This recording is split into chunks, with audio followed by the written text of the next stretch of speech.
looks like a large, not a medium.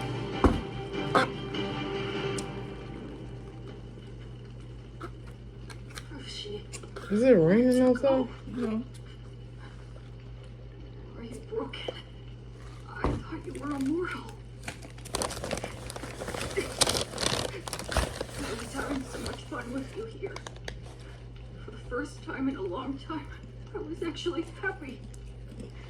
You made me feel like it was okay to be me. Sorry, Lucy. Sorry you turned out to be such a useless brother.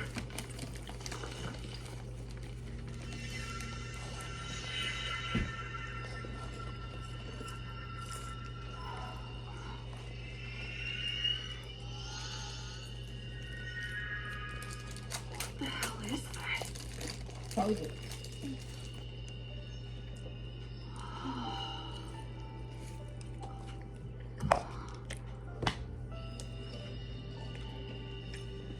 Listen.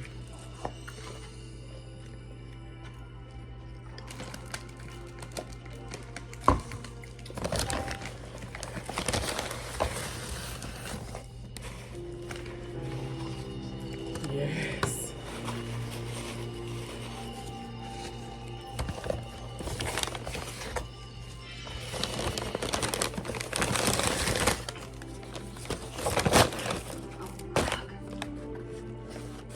My goodness, Lucy, are you the lucky one? That being who holds you in his hand, he is brittle, but in no way weak, will make you even stronger in time.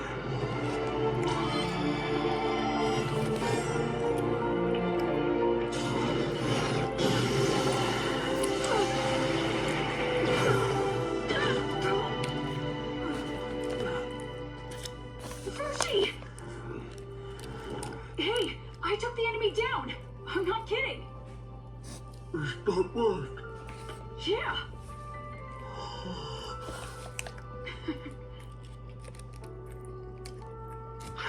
Hey, that hurts!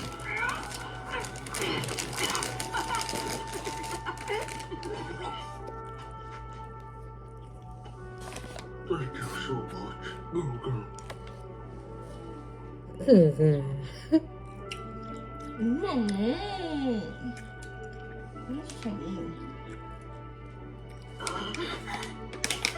back!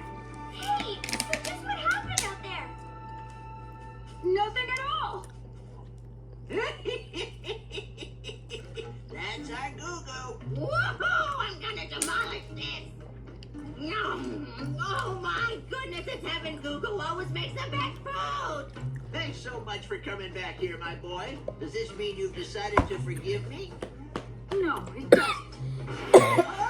Why you leaning this I'm way? not calling Why you. you leaning that way? From now on, he's certainly better than our chef. Oh my heavens. Sharon is Karen. Hey, Gugu. Huh? Do you know where Fushi went? I asked him to go out and get some water. He should be back soon.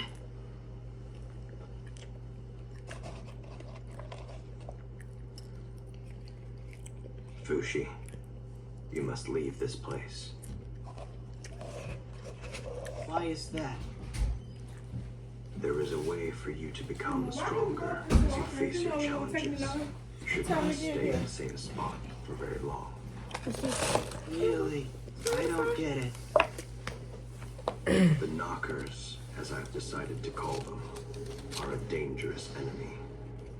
Even as we speak, they are hard at work, plotting the destruction of this world. They learn from defeat. They may have lost this time, but they'll ensure they win the next time.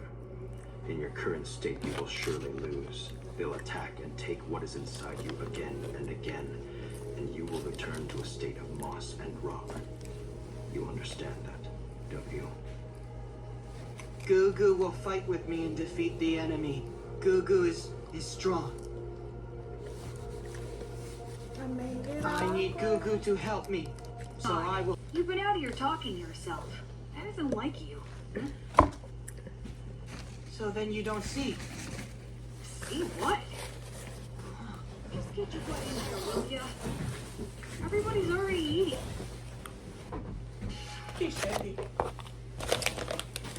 really. I think he really went for the best. Trying to give me a bite? He's really. What? I did not want this. I appreciate all you've done for me. Are you sure about this? Why you hit me? Ain't yours. Because I want to bite. Get back. Both of I y'all. can tell you when it's for sure. Sharing I'm is not going to caring. budge from here until I say Okay, go you home. take a bite, give her a bite. Besides, And give it back to me. I guess I'm just lost in the air. Smart.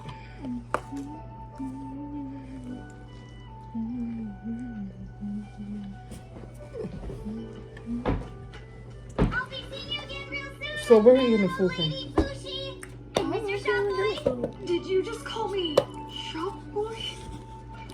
Come on, Goo Goo. I'm kidding. Still don't like her. I remember this. His face got flat because he tried to save her. Yeah. And she got the nerve to complain about that little bitty scratch on her I'm arm. going back to bed. So, Gugu, Yeah? What is it? you need to teach me how to cook as good as you. Whoa. Yeah, he thinks Just he's where how to did cook that as come good as you. from? Do you suddenly look up to me now?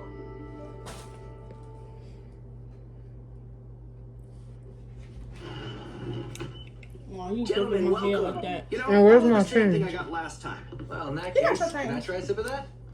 Of course. Where he at? The booze you guys make has really gotten good.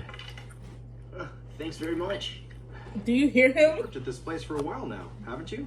Split this up into 2 batches. Don't be sound You like got Mother pretty Yoda. big I was and just going to strong, say haven't you? that. No? Really Password. good. Why can't I know your password? Why don't you stick around and eat? I don't want to know your password.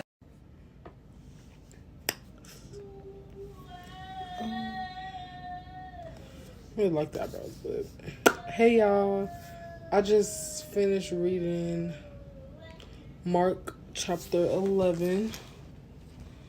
And I'm going to give y'all, like, some key points that I was like, that's good, that's good, that's good. Okay, so let's start with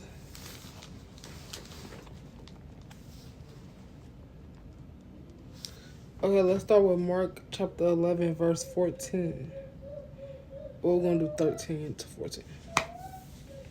So it say, and seeing a fig tree afar off having leaves, he came, if happily he might find anything thereon.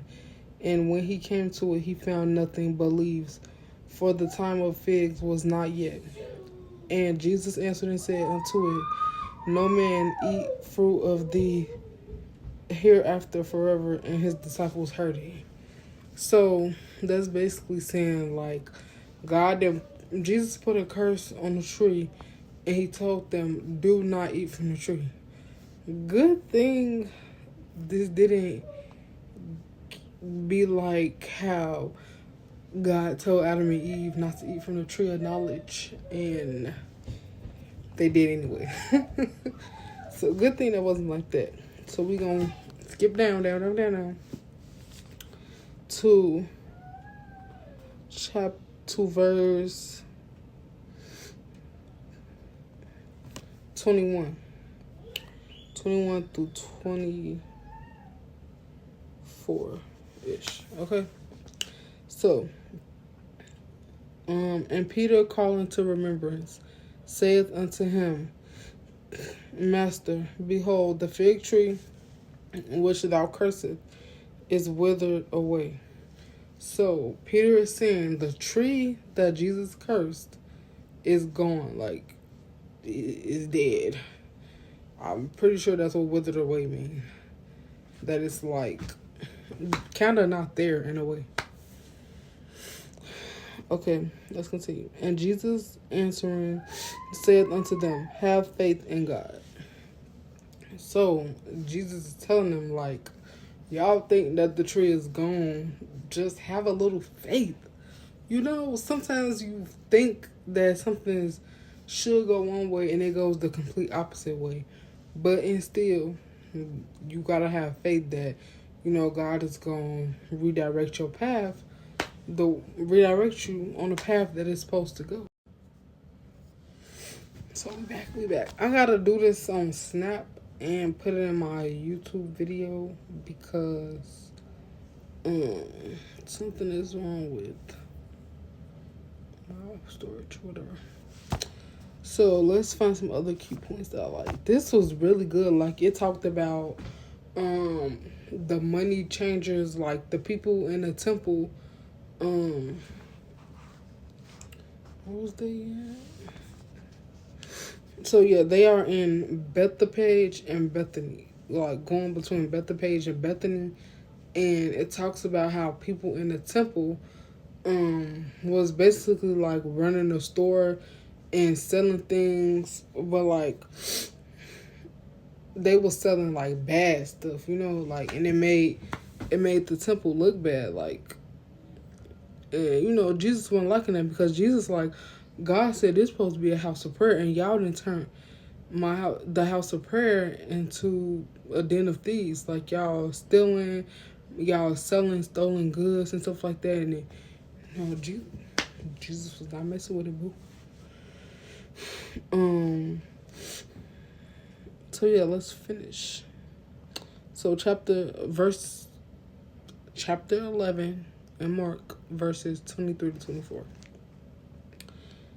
For verily I say unto you, that whosoever shall say unto this mountain, be removed, and thou cast into the sea, and shall not doubt in his heart, but shall believe that those things which he saith shall come to pass, he shall have whatsoever he saith. Basically saying, when you praying to God to remove people, to remove things, to, you know, take you away from sin, you have to believe that it's going to happen.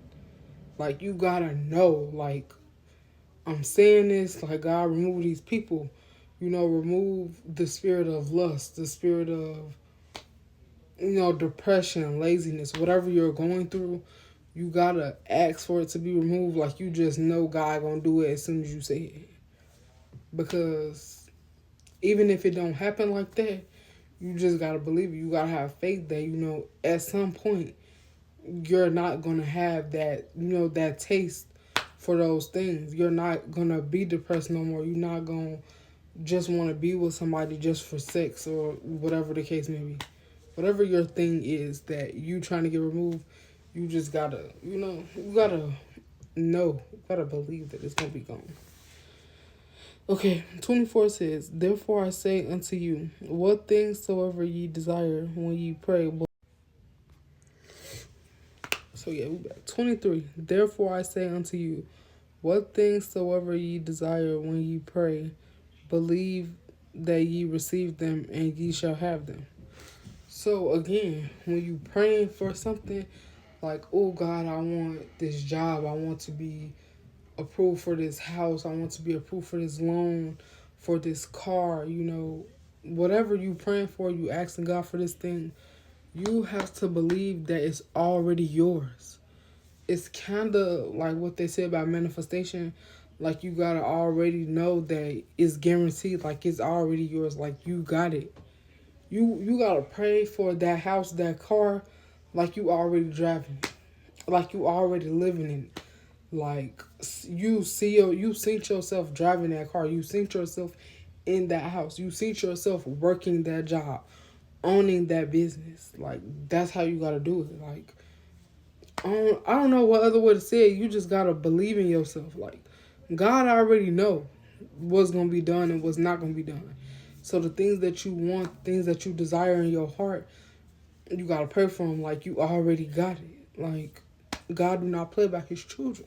So if you want something, go get it. Just say, like, oh God, I'm praying to you about this, and that, and I just know you gonna come through. You know, you gotta fast, have faith. You know, you just, I don't know what other way to say it, other than you gotta do it like it's already yours. Basically. Y'all excuse my bonnet, but I want to come on here and tell y'all about this. Like, this is gonna be my YouTube video. Okay, what else was good? Oh, the people, the chief priests and scribes, where they was at this time was asking them like, was asking mainly Jesus, like, how are you doing these things? Who gave you the right? Who gave you the authority? Who is allowing you to do these things? So Jesus is like, if you could tell me how John was baptized, if it was from man or if it was from heaven, then I'll tell you who gave me the authority. Ultimately, they couldn't answer the question. So Jesus like, I can't answer your question. Hey, Jesus was funny. He like, y'all can't tell me how John was baptized. I can't tell y'all who given me the rights to heal these people and to lead them, you know, to the promised land, to the kingdom of God. Jesus like, you don't got the answers. I don't got the answers.